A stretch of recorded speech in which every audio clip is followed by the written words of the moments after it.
আল্লাহ দোয়া কবুল করতেই থাকেন, করতেই থাকেন, করতেই থাকেন। কখনো আল্লাহ তাআলা বলেন এতবার দোয়া করছে কেন? তিনি প্রত্যেকবার দোয়া কবুল করছেন যতক্ষণ আমরা ইখলাসের সাথে বলছি।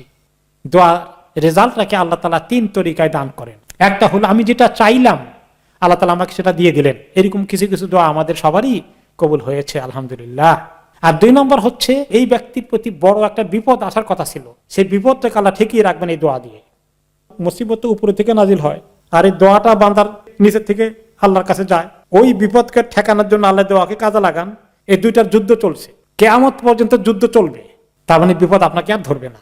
3 নম্বর পুরস্কার দোয়ার কি, যে দোয়া আল্লাহ তাআলা কবুল করে আপনার জন্য যত্ন করে রেখে দিয়েছেন আপনার আমলনামার মধ্যে। আর কিয়ামতের দিন তখন আপনার আমলের এত দরকার, আপনি ঠেকে গিয়েছেন, অল্পের জন্য পাশ করতে পারেননি, আপনার আমলনামা ডান দিকেরটা ভারী হয়নি, বাম দিকেরটা ভারী হয়ে এটা দিয়ে যখন দেওয়া হবে আপনার আমলনামাটা ভারী হয়ে যাবে ডান দিকে, এবং সেটাই আপনাকে জান্নাতে নিয়ে যাবে।